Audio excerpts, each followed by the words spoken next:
Estamos na série de mensagens Éden, onde estamos aprendendo então sobre qual o plano original que Deus projetou para nós, como seus filhos, suas criaturas.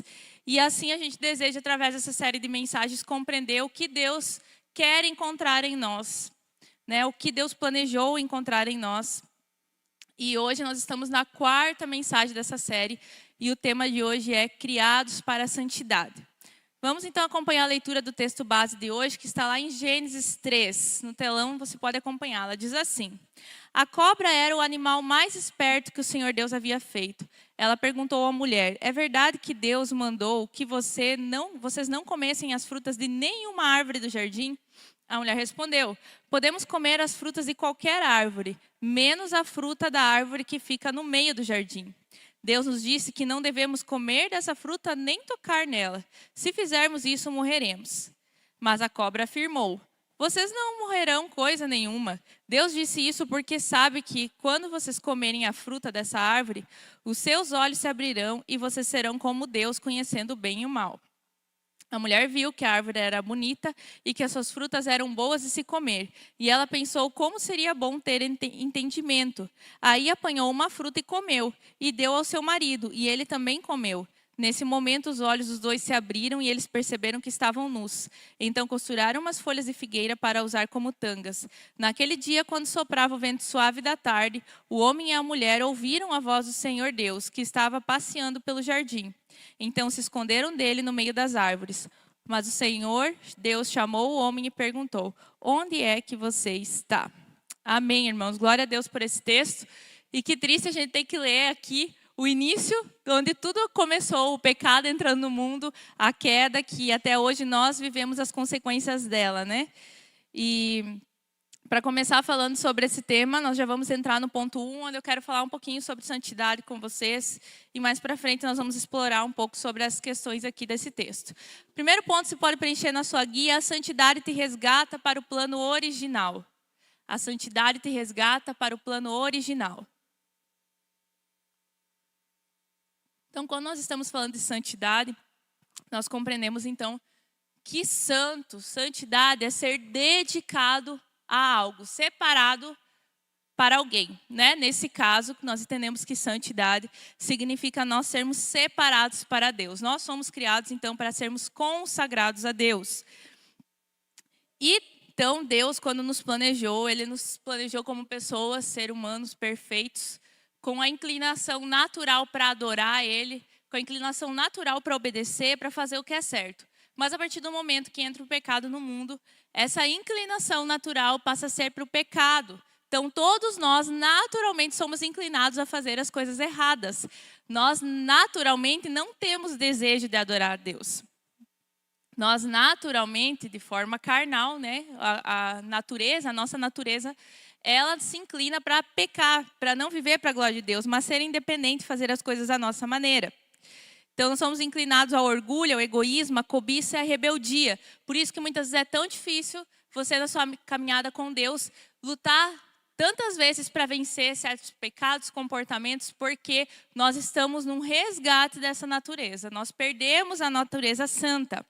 Então, após a queda de Adão e Eva, eles são expulsos do jardim do Éden, e a partir daquele momento eles são manchados com o pecado, eles se encontram culpados diante de Deus. Existe uma dívida, e a consequência dessa dívida é morte. Ou seja, a morte física que nós experimentamos hoje também, né? Nós fomos criados para ser eternos, é por isso que a gente acha a morte tão injusta. Em nós foi plantada a semente da eternidade. Nós fomos feitos para ser eternos e seremos eternos. A única questão agora é que nós temos a oportunidade de escolher onde nós passaremos essa eternidade. Mas todos nós, se Jesus não voltar antes, passaremos pela morte. A morte é uma porta de entrada para a eternidade. E para aquele que pertence a Deus, que já tem Jesus em seu coração como Senhor e Salvador, não precisa temer a morte. A morte, ela não é assustadora. A morte é nosso encontro com Jesus, né? É o convite para dizer: vem me ver, como nós cantamos aqui. Poder contemplar o nosso Senhor. Então, ela não nos assusta quando nós estamos resolvidos diante de Deus. Mas, de fato, a morte entrou como morte física, mas também morte espiritual. Ser separado de Deus eternamente. Então, a partir do momento que nos encontramos na condição de pecadores, o destino nosso já está resolvido. É viver separadamente longe de Deus para sempre. Destino, o inferno. Então, diante daquela situação que Adão e Eva se encontram, era impossível que eles convivessem no Éden, num lugar perfeito e santo onde a presença de Deus habitava. E até mesmo por proteção, Deus expulsa Adão e Eva daquele lugar, porque diante da santidade de Deus, o pecado não pode habitar. Então eles são expulsos, mas ali não acaba a história. Graças a Deus, o Senhor também tem um plano quando as coisas fogem do plano, né? Deus já sabia que isso aconteceria. Deus já sabia que ele precisaria ter um plano, e o plano dele é nos resgatar de volta para ele, e esse plano acontece através da vida de Jesus. Então nós temos novamente a oportunidade de salvação, de retornarmos a viver com Deus, a ter esse relacionamento com Deus, ter nossas culpas lavadas, não sofrermos mais a morte espiritual e podemos desfrutar o relacionamento com Deus. Então, a partir da salvação é isso que acontece e nos é disponível isso. E a salvação, é importante que a gente entenda que a salvação da nossa vida, da nossa alma, ela acontece em 3 processos: justificação, santificação e glorificação. Então, a primeira delas, justificação, acontece no momento que você recebe Jesus no seu coração. No momento que você recebeu Jesus, convidou Jesus para ser Senhor e Salvador da sua vida, você foi justificado diante de Deus. Você foi declarado inocente, não porque você é bom, não porque existem méritos em você, mas porque Jesus mora em você e Ele se fez justiça de Deus em nosso lugar. Ele sofreu a morte. Você não precisa mais morrer e viver separado de Deus para sempre, mas Jesus fez isso por nós. Então, nós não pagamos o preço, mas Jesus pagou.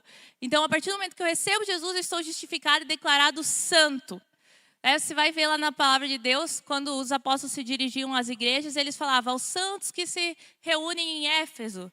Aos santos seria hoje que se reúnem em Panambi. É como se Deus falasse hoje, Santo Diego, né? Santa Sabrina. Já pensou se os irmãos nós chamando assim? A gente brinca santo varão, né? Mas, de fato, sim, nós somos santos. A partir do momento que recebemos Jesus, não por causa dos nossos méritos, mas por causa da presença de Cristo em nós somos declarados santos. Então, essa identidade, essa marca faz parte de nós. Então, você não precisa mais ficar pensando, meu Deus, eu sou um pecador terrível. Não, agora você é santo por causa de Jesus. Essa é a primeira etapa. O segundo processo é a santificação, que é esse processo de transformação. Afinal, nós caímos, pecamos, a nossa alma está deformada. Nós precisamos resgatar a verdadeira imagem, que nós falaremos mais à frente.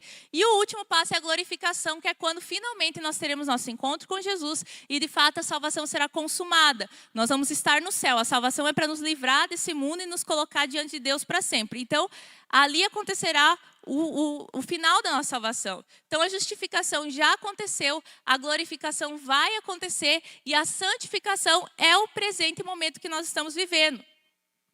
Por quê? Porque o pecado, ele nos deformou. Ele deformou a imagem de Deus em nós, deformou o plano de Deus para nós. A santidade, então, tem o papel de nos transformar. Ela vai nos resgatar a imagem de Deus. Então, às vezes as pessoas pensam assim, não, então eu tenho que virar crente, tenho que virar um mini-Deus.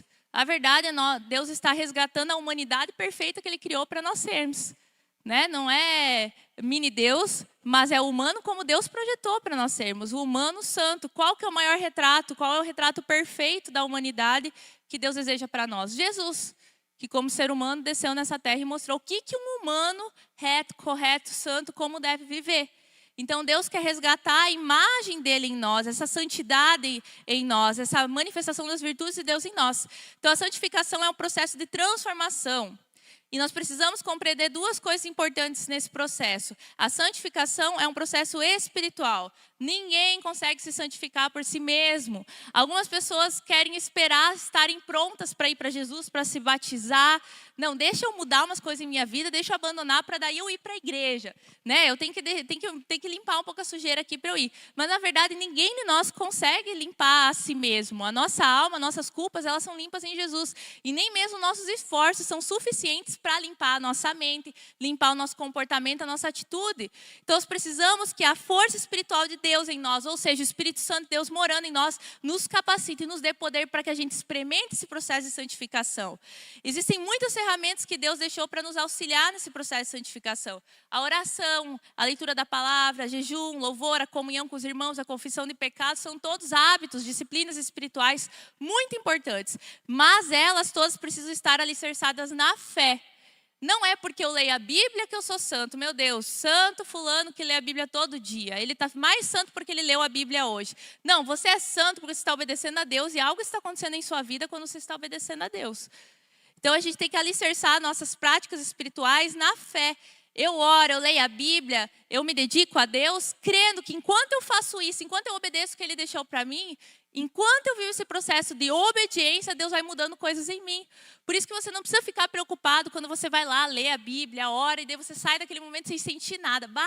Não sei se hoje Deus falou comigo, não sei se eu consegui ouvir a Deus, hoje não entendi muita coisa, fica pensando que aquele momento, quem sabe, não teve valor, ou você não sabe fazer direito. Na verdade, a bênção, o processo de Deus está em você obedecer, ir lá e se alimentar da palavra de Deus. É Deus que limpa você, isso não depende do que você sentiu, né, ou deixou de sentir.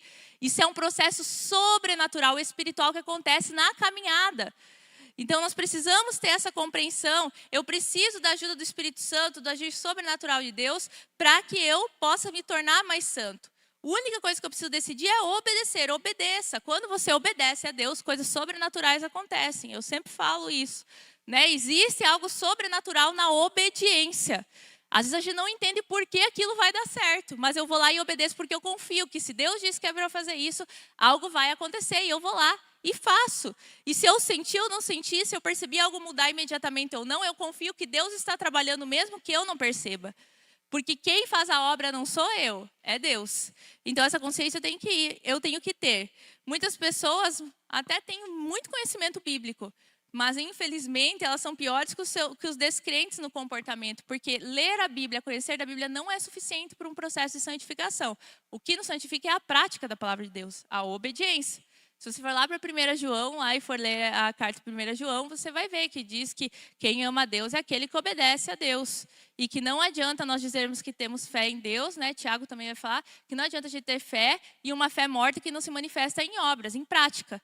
Então, o que adianta eu dizer que eu amo a Deus, mas eu não pratico na minha vida esse amor? Na verdade, ela é vazia. Então, o fato de você conhecer a Bíblia, de ler muito, de ter um vasto conhecimento, os cabeçudos espirituais, né? Tem a cabeça desse tamanho, mas não tem prática, isso não te santifica. Né? Não é saber. E quantas pessoas a gente vê, pessoas mundanas, carnais, que não amam a Deus, que já leram a Bíblia diversas vezes, mais que você e eu, e não são santas. Porque não é o simples fato de ler, é a obediência que nos transforma, né? E o segundo processo importante na santificação é entender que a santificação é constante e gradual. Então, nós vamos sendo santificados dia a dia, né? Algo tem que mudar em minha vida de períodos em períodos. Eu tenho encontros com Deus, eu tenho consciências, eu tenho revelações, eu tenho compreensões a respeito de mim, e a partir disso eu vou sendo mudado. Então, você já é santo por causa de Jesus, mas você ainda está sendo santificado até você chegar ao produto final, que é se parecer com Cristo. Hebreus 10, 14 mostra essas duas realidades presentes dentro de nós. Lá diz assim, porque por meio de um único sacrifício ele aperfeiçoou para sempre os que estão sendo santificados. Você já está aperfeiçoado para sempre enquanto está sendo santificado. É só na Bíblia que a gente vê essas coisas, né? Trindade e as coisas. Tu é e não é, tu está sendo, já é. Né? Você é salvo, mas ainda não. Né? Você já está com a passagem comprada, mas ainda não está no céu. É assim. Então, por que é tão importante eu compreender essa minha identidade de santo? Isso me fortalece. Você não é mais um pecador lutando contra o pecado. Você é um santo lutando contra o pecado. Existe poder em você para vencer o pecado. Existe Espírito Santo em você para ter uma vida transformada. Você vai conseguir, não porque você é maravilhoso, perfeito, muito dedicado, muito esforçado, disciplinado. Não, você vai conseguir porque o Espírito Santo vai te fortalecer se você obedecer aos processos dele em sua vida. Então, Deus está fazendo isso em nós. E por que é um processo gradual? Você já pensou, se no dia da sua conversão, Deus trouxesse uma lista de tudo que você precisa mudar de uma vez só? Acho que tu saía correndo, abandonado, dizer, isso aqui não é para mim. Mas Deus não faz dessa forma. Deus tem paciência. E a gente vê isso no planeta Terra, quando Ele faz a semente para germinar, para nascer, vai crescendo até que dê o fruto. Ele tem paciência com os processos, né? Então, da mesma forma conosco, Deus precisa criar fundamento, bases em nós para estruturar algumas mudanças que devem acontecer em nossa vida. Então, existem coisas que é difícil para nós compreender hoje porque nós não estamos prontos para essa realidade. Deus espera até o ponto de estarmos prontos para viver aquilo. Então, existem práticas que você olha para trás, lá no início da sua fé, que você pensa, meu Deus, como eu tinha virado crente e continuava fazendo isso. Naquela época, você não percebia que aquilo era errado, você não tinha muita consciência, falava palavrão, contava piada indecente e ainda achava que estava tudo bem. Mas você foi caminhando com Deus e de repente você percebeu que aquilo não servia mais. Ou, por exemplo, você se vestia de uma forma no início da caminhada cristã e perseverou por esse comportamento por um bom tempo. Em dado momento veio um clique espiritual, você olhou para si e percebeu, igual Adão e Eva, estou nu, vou me cobrir, né? Vou lá me vestir. Deu a vergonha, bateu a vergonha e você mudou daquele dia em diante. 1 milhão de pessoas te falaram para você mudar, 1 milhão de pessoas ministrando a tua vida, mas teve um dia, um bendito dia que deu um clique. E você entendeu, o processo de santificação está em ação. Por isso que a gente tem que ter muito cuidado, assim, a gente aprende muitas coisas, nós sempre temos que receber. Mas sempre esteja atento ao que Deus está ministrando na sua vida. Muitas vezes as pessoas querem nos mudar na pressa. A gente trabalhando com muitas pessoas, com aconselhamento, discipulado, às vezes a gente percebe coisas visíveis que precisam ser mudadas e a gente não trata, porque a pessoa não está pronta, né? A gente conversa, não, deixa aí. Que existe, sabe quando faz uma gambiarra em casa? Se tu tirar aquela gambiarra lá, destrói tudo. Deixa a gambiarra funcionando até nós termos condições de trocar, de mudar. Né? Então tem certas estruturas que estão erradas, que não está legal, mas a pessoa não está pronta para a transformação. Ela vai ser um baque muito forte, ela não tem uma base, uma estrutura, ela não tem as verdades implantadas nela, ela não tem a disciplina ainda espiritual solidificada, então não vai ser mudado isso ainda. Deus olha assim para nós, Ele tem paciência com o processo. O importante é o quê? O momento que eu entendo que tem uma coisa para mudar e eu estou consciente e eu não mudo, a partir daí eu já não estou santo. Eu estou em desobediência, em rebeldia consciente. Você precisa ir mudando à medida que a palavra de Deus vai se tornando clara para você de forma pessoal em sua conduta. Então, o que Deus me falou para eu mudar hoje eu mudo. Eu estou santo. Amanhã Deus vai tratar outra coisa que naquele momento, quem sabe você não percebia, mas chegou o tempo certo, então naquele momento eu vou mudar. Então, nós temos que nos entregar ao processo de Deus, entender, ter essa paciência muitas vezes conosco mesmo, que tem coisas que estão sendo construídas. Tem um hino também que é baseado na palavra de Deus. Quem é mais velho ou quem gosta de Inário vai lembrar, né? Mas a vereda dos justos é como a luz da aurora, que vai brilhando mais até ser dia perfeito. Lembra? Eu acho muito legal essa música e ela é um versículo bíblico também que reflete a caminhada do cristão. A vereda do justo, o caminho do justo é como a luz da aurora, o amanhecer, né? Ela vai se tornando cada vez mais clara, o caminho vai clareando, eu vou percebendo mais as coisas que devem ser mudadas até que chegue o dia perfeito, o dia de Cristo. Então, isso está acontecendo em nós. E nós temos que, então, ter a consciência desse processo e também ter a consciência que esse processo está acontecendo no meu irmão, na minha irmã, né? Alguma coisa que para ti já é fácil, que você já mudou faz tempo, pensa, mas como é que não consegue mudar? Quem sabe ele ainda não está naquele clique que ele precisa para mudar aquilo lá. Então, nós não podemos matar ninguém espiritualmente, dizendo, como é que tu vai mudar isso ainda, seu pecador? Né? Deixa a pessoa viver o processo dela. Alguns exemplos que a gente pode dar é, por exemplo, as moças. Elas se preocupam em se tornar mulheres virtuosas, que um dia vão cuidar dos seus maridos, da casa. Ficam, meu Deus, tenho que me preocupar. Como eu vou me tornar isso? E ficam ansiosas. Mas muitas vezes o que está sendo pedido delas hoje, que é lavar a louça, cuidar do seu quarto, estudar, não está sendo feito. Então, não tem como isso acontecer. A esposa virtuosa de amanhã está na moça dedicada de hoje. Então, às vezes a gente está preocupado lá na frente, o santo que eu quero ser, mas eu não estou sendo santo hoje no que eu devo ser. Né? Deus, porque o Senhor me chamou, mas tu não está nem lendo a Bíblia. Começa lendo a Bíblia. Né? Então, vamos uma coisa de cada vez. Ah, mas eu quero ser, sei lá, um ministro de louvor. Está orando, irmão?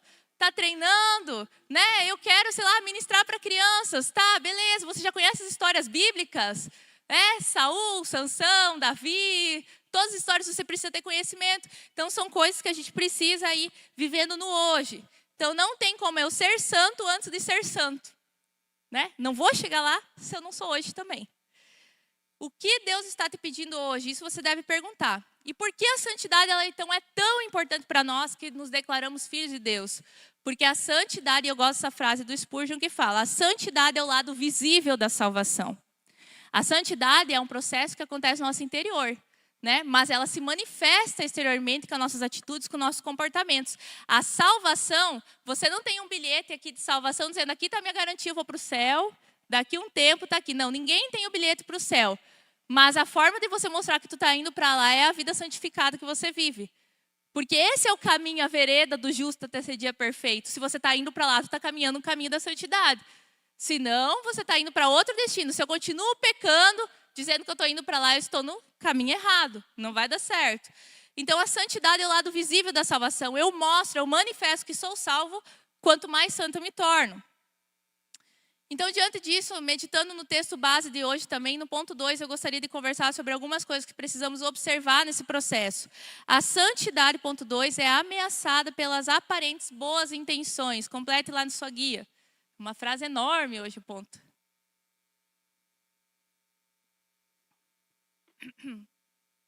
Quando a gente vê o texto lá de Adão e Eva, a gente vê, então, que Deus colocou no meio do jardim a árvore do conhecimento do bem e do mal. Aí você pode pensar, por que Deus colocou uma árvore lá no meio? Né? Por que tinha que ter essa bendita árvore lá no meio? Parece que, né, Deus queria fazer alguma coisa para que desse errado.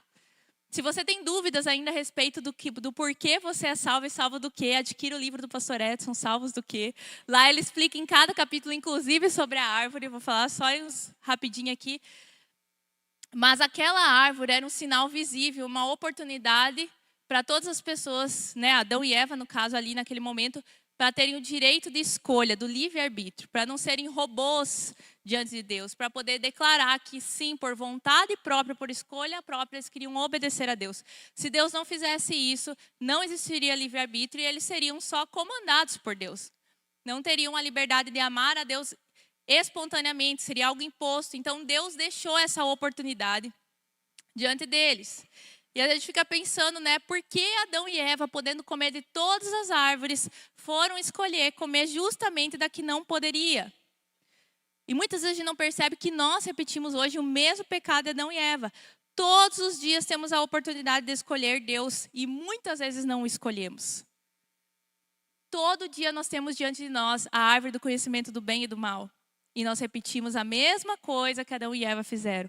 Quantas vezes nós poderíamos fazer várias outras coisas, mas escolhe justamente a que não poderia fazer. Então, às vezes a gente quer condenar Adão, né, que nos deixou mal aqui nessa situação, mas provavelmente nós, no lugar dele, faríamos a mesma coisa. Então, nós temos que sempre nos observar nesse sentido. E o diabo, sabendo que existia uma oportunidade de nos fazer cair igual ele caiu, ele cria a sua estratégia, é a mesma estratégia que ele usa desde o Éden, ele usa hoje também. Ele é PhD em comportamento humano, em intenções humanas. Ele pode não ler pensamento, mas ele lê comportamento, que às vezes é quase a mesma coisa. Então ele está perito e ele sabe como nos enredar e como nos levar para perto das suas propostas. Então nós precisamos observar essas coisas para que nosso processo de santificação não seja prejudicado. Existem duas coisas importantes que nós podemos aprender, então, nesse texto.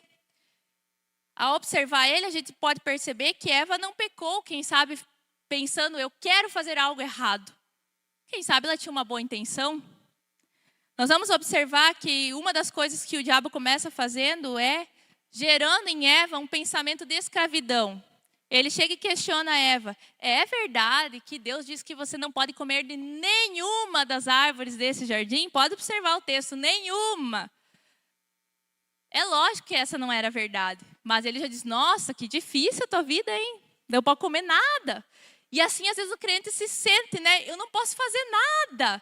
Eu não posso beber, eu não posso fumar, eu não posso sair no baile, eu não posso, sei lá, sair na festa, eu não posso usar tal roupa, não posso assistir tal filme, eu não posso nada, nenhuma árvore eu posso comer. O diabo tenta implantar esse tipo de argumento em nossa mente para a gente comece a dialogar com ele.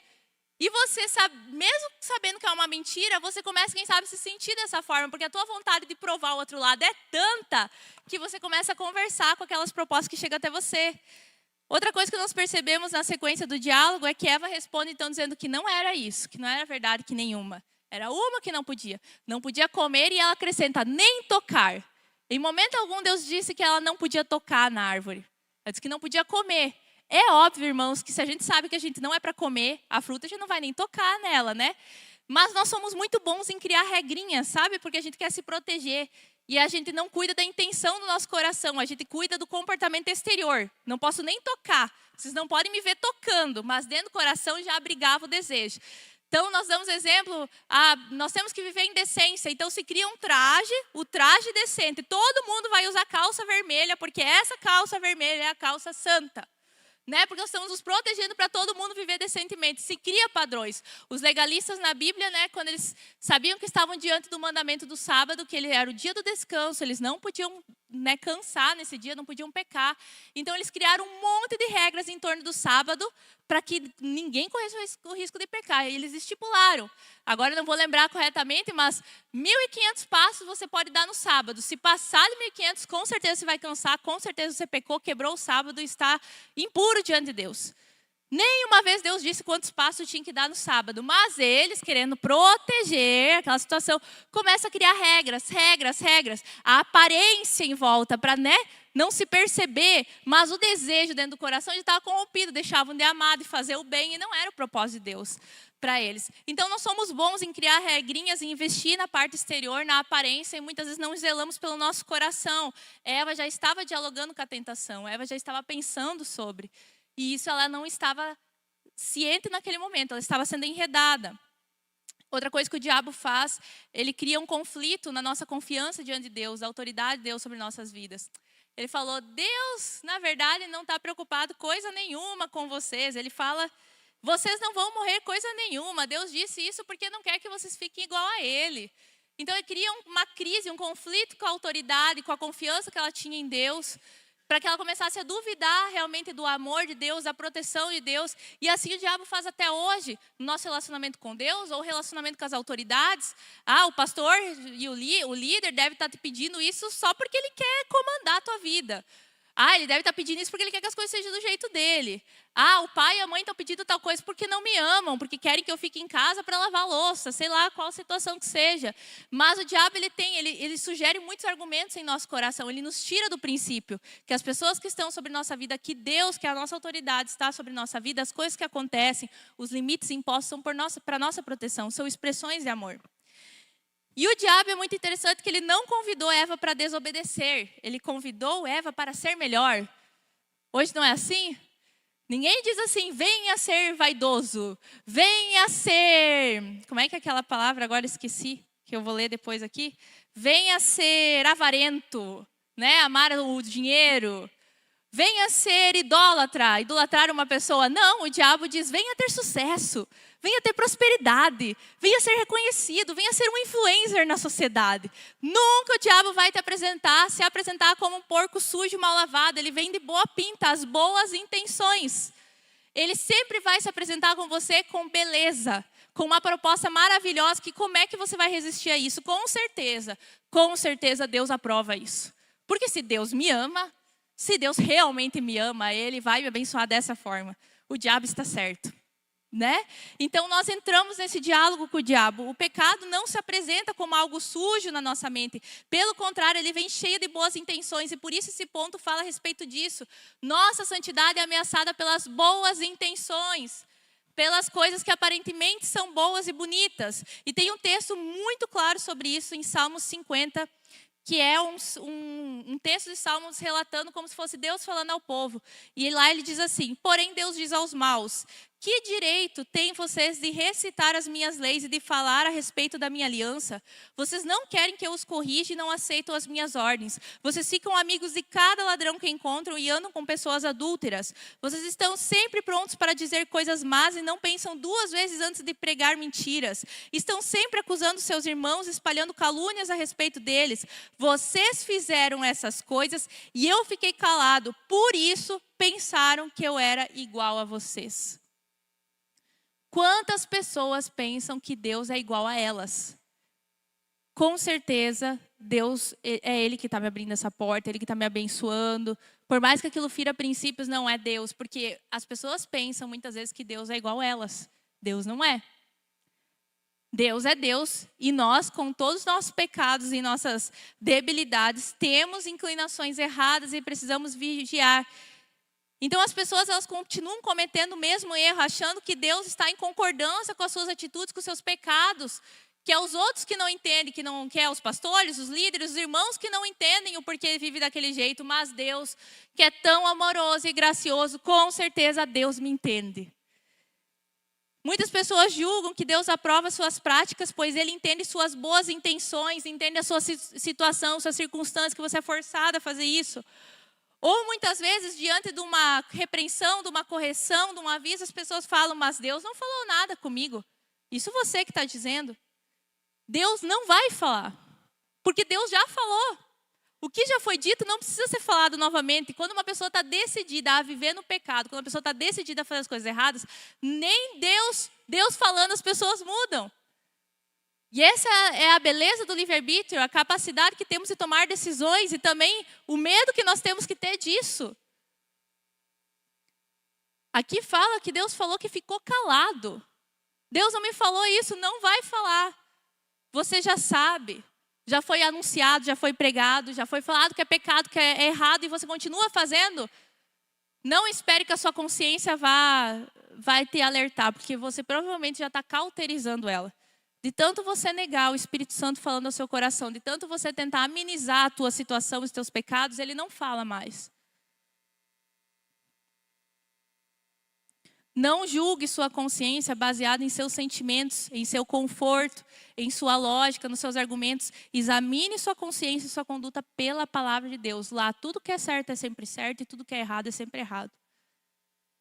Essa que deve ser a base, não é como você se sente. É o que a palavra de Deus diz. Coloque suas ações, suas atitudes, suas decisões diante da luz da palavra de Deus e deixe que ela dite se isso está certo ou está errado. E não como você se sente confortável com aquela situação ou não. E a segunda coisa importante que aprendemos com o texto base aqui de Adão e Eva. Cuide com quem você se relaciona. Eva conversou com a serpente. Ela deu ouvidos para a cobra. E todos nós estamos cercados de cobrinhas. Quem são as cobras da sua vida que tentam você constantemente para se desviar da vontade de Deus? Para corromper seus valores? Para fazer você andar por caminhos longe da luz, por esconderijos? Se a gente observar o texto anterior, Deus condena as pessoas que estavam agindo daquela forma, os maus, principalmente por causa do tipo de relacionamento que elas escolhiam ter com as pessoas. É só observar ainda o texto anterior lá, que nós estávamos agora em Salmos. Primeiro Deus diz ali, que direito vocês têm de falar da minha palavra? Que direito você tem de falar da Bíblia? Que direito tem de postar texto bíblico devocional? Ou querer aconselhar lá a tua amiga como deve ser? Se você, cada vez que encontra um ladrão, faz parceria com ele, anda com pessoas adúlteras, você sempre está pronto para dizer coisas más. Não pensa duas vezes antes de mentir. Mentiroso, mentirosa. Deus condena a mentira. Não vai ter remissão diante de Deus. Se você tem consciência de estar mentindo e continua mentindo, vai para o inferno. Se faltava alguém te falar isso claramente, hoje você ouviu. Então Deus não está calado. Mentira é pecado sempre. E a mentira vai levar muito crente para o inferno. Alguém Deus quer falar hoje, então... E ele fala aqui, estão acusando seus irmãos, espalhando calúnias a respeito deles. Falador, fofoqueiro, caluniador, intrigueiro. Deus condena esse tipo de relacionamento. Então cuide com quem você tem se relacionado e qual tem sido o conteúdo dos seus relacionamentos. E tem algumas coisas que nós sempre falamos aqui na igreja. E quem sabe você ainda não compreendeu de forma clara isso quando nós falamos que é para se afastar de certas pessoas. Que é para você encerrar certos relacionamentos para o seu bem espiritual. Então, para não ser nós falando, eu quero ler com você o texto de 1 Coríntios 5:11. Lá diz assim: o que eu digo é que vocês não devem ter nada a ver com ninguém que se diz irmão na fé, mas é imoral, ou avarento, ou adora ídolos, ou é bêbado, ou difamador, ou ladrão. Com gente assim, vocês não devem nem comer uma refeição. Ai, mas eu tenho que amar todos. E eu tô me relacionando com aquele irmão que está meio desviado, sabe, que não está seguindo bem, porque eu quero trazer ele para Jesus. O que Paulo falou aqui? Nem comer com essas pessoas. Nossa, que radical. Resolve com Paulo. Ele sabe por que ele está falando isso aqui. Não é para nem sentar tomar cafezinho, chamar para jantar o irmãozinho que se diz irmão na fé, mas é imoral, avarento, amor pelo dinheiro, pelas coisas dessa vida, envolvido em prazeres mundanos, adora ídolos, idólatra, tanto de ídolos de pedra, feito de sei lá o que, de qualquer material, como idolatrar pessoas, movimentos, idolatrar instituições, bêbado, difamador, ladrão. né? Ah, ladrão é só quem está lá na cadeia. Não, tem um monte de gente que é ladrão no dia a dia e paga boa pinta. E você tem consciência que essa pessoa está nesse comportamento. Se diz irmão, não é para nem comer com essa pessoa. Então, quando você tem consciência que você está diante de uma pessoa que acha que é de Deus, porque ela tem Deus no coração e é isso que importa, mas está reprovado pela santidade proposta da Bíblia, reprovado pela comunhão da igreja, reprovado pela liderança da igreja, porque se insiste em viver em seus pecados, você não é para se relacionar com essa pessoa, é uma cobra. Ela vai fazer a mesma coisa que a serpente fez com Eva. Está cheia de mágoa, caiu em seus pecados e quer arrastar outros para o mesmo caminho. Então, não é somente esse texto, nós poderíamos ir para Judas, uma vez o Edson pregou sobre isso, que até a roupa dessas pessoas são contaminadas. Então, não se sinta mal. Isso é um mandamento bíblico. Quando você decide se afastar de pessoas que estão andando no caminho contrário a Deus. Mas a gente não tem que amar, seu amor é expresso no seu afastamento. Se você continua a conviver com essas pessoas, é como se você estivesse dizendo, está tudo bem. Nós continuamos sendo amigos, irmãos, independente se você está no pecado ou não. Você está adiando o entendimento daquela pessoa que ela está em dívida com Deus. Você está prejudicando o agir de Deus na vida daquela pessoa. Você está empurrando ela para o inferno. Porque muitas vezes ela ser excluída da sua vida, afastada dos relacionamentos, é mais uma chance que Deus dá para ela cair em si e perceber o quão longe ela está de Deus, o quanto ela precisa se santificar. Mas você querendo pagar de boa pinta e de amizade, vai lá e quer bater nas coisas e dizer, está tudo bem, eles não te entendem, mas eu te entendo, tu tem um coração tão bom. Vai para o inferno com o coração bom e você assinou embaixo, estou abrindo o caminho, vai, que está tudo bem você viver assim. Você entende que o nosso afastamento é um tratamento de Deus na vida da pessoa, não é porque não se é amada aquela pessoa. É tanto amor que a gente pensa assim, vamos ser drástico, vamos se afastar para ver se essa pessoa acorda para a realidade. Não dá para conviver com o pecado dela, Deus não convive com o pecado dela, eu também não convivo. Então, muitas pessoas estão embebidas num evangelho romântico, ilusório, cor-de-rosa, que eu tenho que amar o tempo todo. Quem peca conscientemente, quem vive fora das direções que Deus vai dar para a sua igreja, quem compactua com pessoas pecadoras. Irmãos, a santidade é radical. Foi tão radical que Deus amou tanto Adão e Eva que expulsou eles do paraíso. Isso foi amor. Porque se eles continuassem perante Deus, eles morreriam diante da santidade de Deus. Deus expulsou eles da presença e concretizou todo um plano de salvação para que todos nós um dia pudéssemos retornar ao Éden. O objetivo de Deus não é nos manter longe do Éden, porque pecamos, é nos trazer de volta para a presença dEle. Então, como nós lemos em Eclesiastes 3, há tempo de abraçar e tempo de afastar, há tempo de construir, há tempo de destruir. A Bíblia fala sobre destruição, a Bíblia fala sobre condenação, a Bíblia fala sobre pecado, sobre inferno, a Bíblia fala sobre tudo isso. Isso é amor. Mas nós estamos tão embebidos com as ideologias dessa época, desse tempo, que muitas vezes nós distorcemos nosso entendimento a respeito do que é amor. E nós temos que cuidar, porque se nós continuarmos conversando e nos relacionando com pessoas que se comportam igual nós lemos nesse texto aqui, nós estamos sendo encaminhados também diante da tentação a seguir o mesmo destino delas. Então pense sobre isso. A santidade não é desenvolvida com intenções, mas com decisões. Você pode até ter boas intenções, mas elas não devem te dirigir. A decisão, a consciência do que é certo e o que é errado, o que é santidade, o que é a palavra de Deus, isso deve ditar o que você deve fazer. Então cuide, Zé, que nas boas intenções o diabo já tem campo para atuar. E terceiro e último ponto, a santidade exige exposição. A primeira reação após pecar foi Adão e Eva se esconderem. E é isso que o pecado faz em nossas vidas. A primeira coisa que a gente faz quando a gente peca é se esconder. É procurar o nosso esconderijo.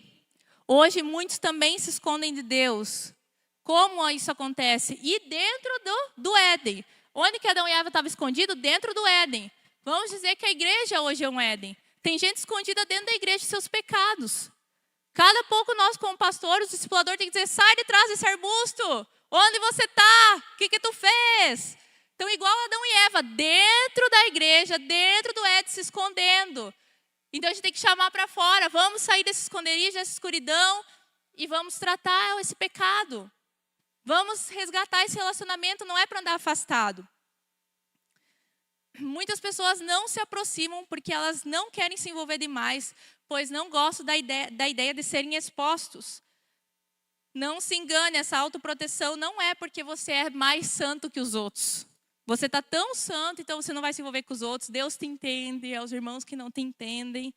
Então, você pensa que você está se protegendo e que está tudo bem, que Deus está aprovando isso, mas na verdade, esse comportamento já reflete um comportamento de pecado, de falta de santidade. Quem é santo não tem medo de se expor. E eu estou dizendo perfeito, quem quer caminhar na santidade se expõe aos relacionamentos.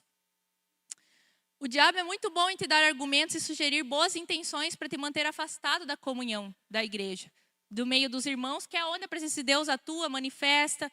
Né? Algumas pessoas, por exemplo, não gostam de se envolver nas atividades da igreja, até vem na celebração, chega atrasado e sai antes para não ter que conversar com ninguém, não se envolve nos pequenos grupos e vem com vários argumentos. Eu não vou no PG porque fulana fez isso. Uma coisa fácil de responder, perdoa, né? Alinhamos o coração, tudo certo. Eu perdoei, mas prefiro não ter contato. Beleza, nós temos vários PGs, vai para outro PG. Eu não sei no que eu sou bom para servir, então não vou me envolver. Fazer a classe 13, vir conversar com nós ali no aconselhamento pastoral, a gente já encaixa você numa coisa que você é bom. A gente te ajuda. Então existem vários argumentos que nos afastam da comunhão como um sintoma que estamos nos escondendo e algo não vai bem. Muitos não querem identificar que o motivo de se manterem afastados é sua falta de santidade. Fica pensando, não, mas eu não estou adulterando, não estou roubando ninguém, não estou mentindo. Tá, mas uma coisa que a santidade faz em nossa vida é que a coisa aperta cada vez mais, né? Antes palavrão era coisa terrível, agora você já tem que tratar coisas mais profundas. Egoísmo, que ainda está presente em nós, o orgulho, a vaidade, a independência. Então isso também é pecado. Então você pensa assim, não estou fazendo nada desses outros pecados. O pecado que você está brigando entre você é egoísmo. Egoístas não vão para o céu. Orgulhosos não vão para o céu. Membro fora do corpo é membro amputado, não pertence ao corpo, não vai subir com a igreja. A igreja é um corpo. Quem não se relaciona, não está junto no pacote para subir. Tem que estar todo mundo conectadinho ali no seu lugar, cumprindo sua função. Então, você entende como é importante a comunhão e como ela manifesta que você realmente está vivendo em santidade? Então, nesses casos que você não quer se envolver, seja sincero, né? Não cometa mais um pecado da mentira de dar uma desculpa. E fala, eu não quero que se meta em minha vida, me deixa pecar em paz. Né? Pelo menos já está, é um ponto a mais. Agora sim, estamos caminhando no caminho da santidade. Não quero ninguém se meter nos meus pecados, no meu egoísmo, na minha vaidade, no meu orgulho. Você pode se perguntar por que essa santidade tem a ver com a comunhão? Porque a comunhão é exposição. Qual foi a primeira coisa que Deus falou para Adão e Eva? Onde vocês estão? Vamos conversar. Como se Deus não soubesse onde eles estivessem. Né? Ele sempre brinca, não tem graça brincar de esconde-esconde com Deus. Né? Ele sabe onde ele está sempre. Mas Deus estava dando a oportunidade para Adão e Eva falarem, eu estou aqui. Eu quero confessar o meu pecado. Então a comunhão, ela nos traz para a luz. É na comunhão, nos relacionamentos com nossos irmãos, que a nossa fé, o nosso caráter são verdadeiramente provados e moldados nos relacionamentos. O ferro afia o ferro, como diz Provérbios. Então eu preciso dos relacionamentos para me tornar mais santo. Como é que você vai deixar de ser egoísta vivendo sozinho? Como é que você vai deixar de ser orgulhoso não tendo ninguém para servir? Então a família de Deus nos proporciona isso. Quem quer ser mais santo se expõe, se permite ser pastoreado, não tem nada a esconder, sai dos esconderijos do orgulho, do egoísmo, da independência, da boa pose e mostra quem é para que possa ser amado, cuidado e transformado. A falta de comunhão é um sintoma que algo não vai bem. Nós fomos criados para viver em família. Mas eu vivo na minha família. Não a tua de sangue, a família de Deus, né? Amém, que se a tua família de sangue é de Jesus também, amém. Mas você precisa ter relacionamento com a família de Deus. Ela faz parte da sua realidade, da sua nova realidade espiritual. Então, nós precisamos averiguar se nós não estamos nos escondendo de Deus. Tem pessoas que não sentem prazer, não sentem alegria na presença de Deus. Quando estão aqui, por exemplo, louvando, no meio do louvor, não consegue se sentir atraído por esse momento. Não consegue sentir a presença de Deus, não consegue desfrutar da alegria desse momento. Não consegue conectar seu coração a Deus. E muitas vezes tem que se perguntar, como é que você vai sentir isso se você está em pecado? O pecado afasta, o pecado não aproxima. É a santidade que nos atrai para Deus. Quanto mais santo me torno, mais a presença de Deus me atrai.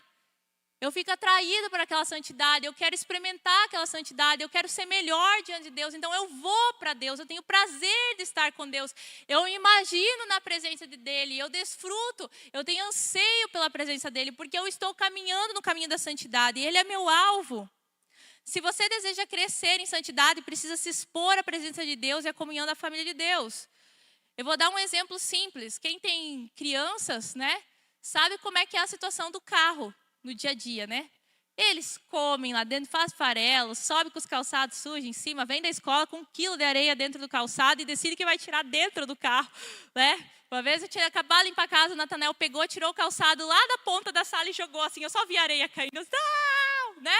Porque a gente fica aquele negócio bem, né, toda aquela emoção no momento, e eles entram para dentro do carro, né, e fazem uma lambança. E já aconteceu situações que eu estava dentro da garagem, lá pensei, vou passar o aspirador, as crianças jogaram um sorvete, vou limpar essa meleca aqui. E limpei tudo e olhei, tá bom, tá muito legal, isso aqui ficou limpinho. Depois que ele tirou o carro para fora e bateu a luz mesmo, eu ouvi, não tá bom, não ficou nada limpo. Porque enquanto eu estava num ambiente mais mal iluminado, menos luz, aparentemente aquilo estava tudo certo, tinha feito um bom trabalho. Mas a hora que eu expus o carro à luz, eu percebi que o meu trabalho não tinha sido tão bom e tinha mais coisas a ser feito. Assim é muitas da nossa vida. Quem sabe você convive em ambientes mal iluminados, com pouca luz da presença de Deus, com pouca luz da glória de Deus, então você se sente confortável, está tudo certo aqui. Se você quer entrar na santidade, você tem que começar a se expor à luz de Deus, ir para ambientes mais santos, andar com pessoas que amam a Deus, pessoas que têm maturidade na fé, estar em ambientes que te botam diante da presença de Deus, diante da palavra de Deus que te constrange, que te corrige, que te anima, e ali você vai ver se de fato você está santo, se está limpinho mesmo. E vou te dizer, toda vez que estamos diante da presença de Deus, tem coisa para ser limpa. Mais sujeira aparece. Quanto maior a luz, mais aparecem as nossas sujeiras, porque nós precisamos do Senhor. Então, em que ambientes você se expõe? No time de futebol, nas reuniões de família, com colegas de trabalho, de turma. São ambientes cheios da presença de Deus, que são guiados pelos valores de Deus. Como você se sente ali? Se você se sente à vontade em ambientes que não têm a glória de Deus, que não se preza pelos princípios de Deus, algo está errado. Porque um santo num ambiente mal iluminado se sente mal. Sente a sujeira à sua volta. Ele está limpo, ele não quer estar ali. Será que esses ambientes não são seus esconderijos? Será que esse não é o teu arbustinho para você se esconder de Deus? Se reunir com o time de futebol, porque tu não se sente mal quando está com ele. Se reunir com a turma da escola, com a turma do trabalho, e em ambientes que você não se sente mal. Daí você pensa, nossa, esse ambiente deve ser de Deus, eu me sinto tão bem aqui. Não, é porque você está em pecado, está num ambiente cheio de pecado, sem luz. Se expõe para a luz para ver se você continua se sentindo assim. É desconfortável. O esconderijo atrai o pecador, a presença de Deus atrai o santo. Você vai ser atraído por Deus, pela presença de Deus, quanto mais santo se tornar. A mesma pergunta que Deus fez para Adão e Eva, Ele faz para nós hoje. Onde você está? Você está na presença ou no esconderijo? Você está na luz ou na escuridão? Você está no caminho do pecado ou no caminho da santidade? Aonde você se encontra hoje? Nós fomos criados para a santidade. Se você estiver fora do projeto de santidade, você está fora daquilo que você foi criado para ser. E você não vai se sentir completo, não vai se sentir bem, não vai ter a paz verdadeira e vai se sentir sem rumo e sem propósito. É só no momento que eu começo a andar no caminho da santidade que eu começo a resgatar o valor, a identidade que eu devo ter. Amém? Vamos colocar em pé, vamos ter um momento de oração baseado nessa palavra. Para concluir, gostaria de ler essa frase aqui que diz assim: um cristão que não é santo é uma contradição de tudo que a Bíblia ensina. Para toda pessoa que se diz cristã, o mínimo esperado é que você ande condizente com a palavra de Deus.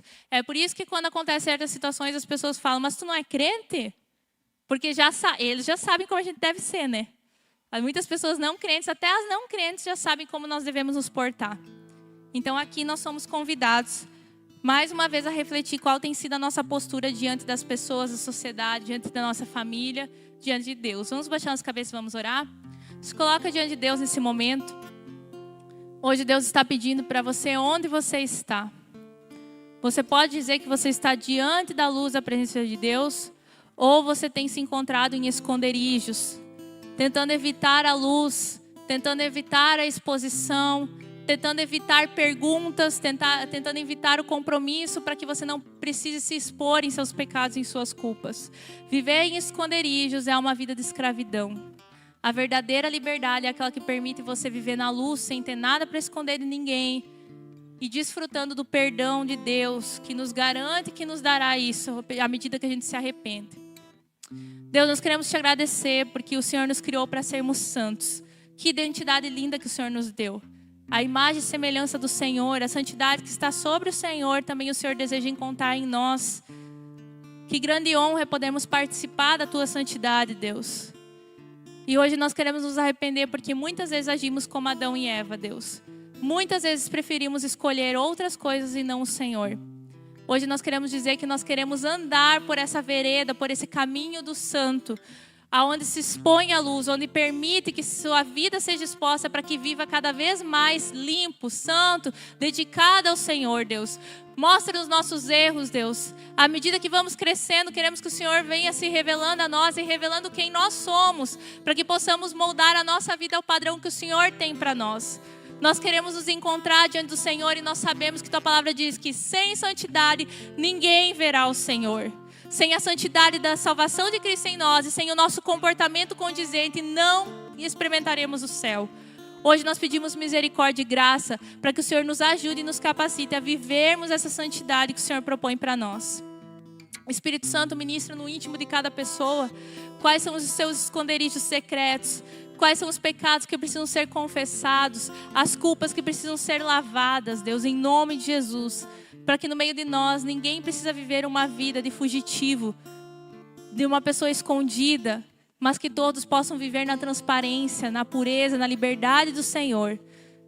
Se nesse lugar existem pessoas que estão manchadas pelo pecado, por escolhas pecaminosas, que cederam às propostas do diabo e hoje estão diante do Senhor arrependidas, eu oro que o teu perdão alcance essas pessoas, que o teu sangue lave elas da culpa nesse momento.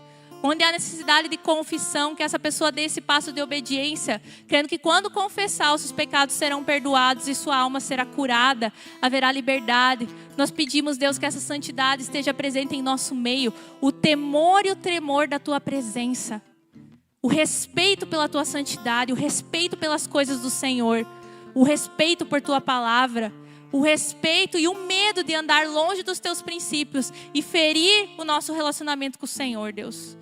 Em nome de Jesus, não nos permita sermos pessoas que nos enganam a nós mesmos. Pessoas com a consciência cauterizada, em que o Espírito Santo já não fala mais, porque nos tornamos duros de coração. Quebra esses corações de pedra. E que hoje o Senhor dê coração novo para todos nós aqui, em nome de Jesus. Amém. Glória a Deus.